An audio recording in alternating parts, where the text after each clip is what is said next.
Hi అండి, welcome to our channel. నేను మీ MPR. 2024 సార్వత్రిక ఎన్నికల్లో కూటమి ప్రభుత్వం అనూహ్య విజయం సాధించిన తర్వాత వైఎస్ఆర్సీపీ పార్టీ నాయకులు, కార్యకర్తలు, మరీ ముఖ్యంగా మాజీ నాయకులు, మాజీ ఎంపీల మీద జరుగుతున్న అరెస్టులు, సోషల్ మీడియా యాక్టివిస్టుల మీద జరుగుతున్న అరెస్టులు మనం చూస్తూనే ఉన్నాం. సోషల్ మీడియా అరెస్ట్ చేస్తూ నైట్ టైంలో తీసుకెళ్ళి ఏ పోలీస్ స్టేషన్ కూడా తీసుకెళ్తున్నారో, ఎక్కడ పెడుతున్నారో కూడా తెలియని సంగతి.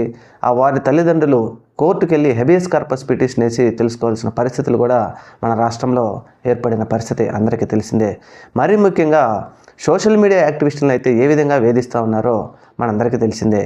అయితే సోషల్ మీడియాలో ఏదైనా ఒక పోస్ట్ తప్పుగా పెడితే దానిని కంప్లైంట్ చేయొచ్చు, స్టేషన్కి పిలిపించవచ్చు, వారి దగ్గర నుంచి వివరణ తీసుకోవచ్చు. దానికి 41A నోటీసులు ఇచ్చి వివరణ తీసుకొని పంపించాలి. కానీ ఈ ప్రభుత్వం ఏం చేస్తూ ఉందంటే వారి మీద కఠినమైన చర్యలు తీసుకుంటూ 111 సెక్షన్ పెడుతూ, భారతీయ న్యాయ సంస్కృతికి సంబంధించిన ఒక సెక్షన్ పెడుతూ, ఈ సెక్షన్ పెడితే అనేక విధంగా కొన్ని సంవత్సరాల పాటు బెయిల్ రాకుండా ఉండేందుకు అడ్డుకోవడం కోసమే ఈ సెక్షన్లు పెడుతూ ఉన్నారని చెప్పేసి వైఎస్ఆర్సీపీ నాయకులు చాలామంది కూడా దీనిని అభ్యంతరం వ్యక్తం చేస్తున్నారు. ఇంతకుముందు కొన్ని కేసులలో కూడా న్యాయస్థానం కూడా ఇదే విధంగా చెప్పింది. సోషల్ మీడియా యాక్టివిస్టులో పోస్ట్ పెట్టినప్పుడు అతని మీద ఏదైనా చర్యలు తీసుకుంటే 111 సెక్షన్ మాత్రం అందుకు వర్తించదు అని చెప్పేసి, ఈ 111 సెక్షన్ వర్తించాలి అంటే ఖచ్చితంగా వారి మీద ఏదైనా ఇంతకుముందు పాత కేసులు ఉండాలి. అలా లేనప్పుడు మరి ఈ సెక్షన్ మీరు ఎలా పెడతారు అని చెప్పేసి న్యాయస్థానం కూడా ప్రభుత్వం మీద మటకాయలు వేయడం జరిగింది. అయితే దానిని పట్టించుకోకుండా ఇప్పటికి కూడా ఈ ప్రభుత్వం వారికి ఇష్టం లేని వారి మీదనో, లేకపోతే సోషల్ మీడియాలో ఏదో ఒక చిన్న పోస్ట్ పెట్టారనో వారు కేసులు పెట్టడం, ఈ 111 సెక్షన్ డైరెక్ట్గా పెట్టేయడం, అనేక సెక్షన్లు పెడుతూ వైఎస్ఆర్సీపీ వారి మీద కక్ష తెచ్చుకుంటున్న సంగతి మనకు తెలిసిందే. అయితే ఇప్పుడు మరొకసారి న్యాయస్థానం మాత్రం ప్రభుత్వానికి లేకపోతే పోలీసు వారికి మొట్టెక్కాయలు వేసిందనే చెప్పాలి.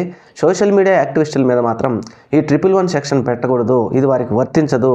మీరు సోషల్ మీడియాలో ఏదైనా వారు తప్పుగా ఇలాంటి చర్యలకు పాల్పడినప్పుడు వారి మీద కేసు పెట్టినా 41A నోటీసులు ఇచ్చి వివరణ తీసుకొని పంపించాలి. కానీ ఈ 111 సెక్షన్ మాత్రం వారికి వర్తించదు. ఇది ఖచ్చితంగా మీరు వారికి బెయిల్ రాకుండా అడ్డుకోవడం కోసమే ఈ పని చేస్తూ ఉన్నారు.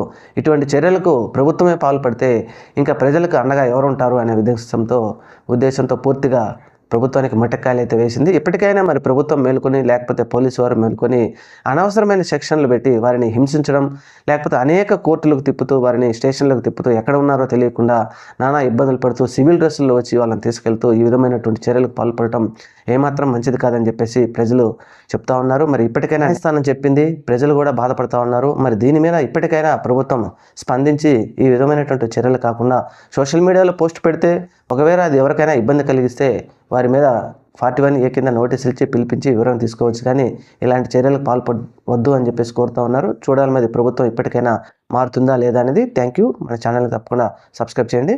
నమస్తే.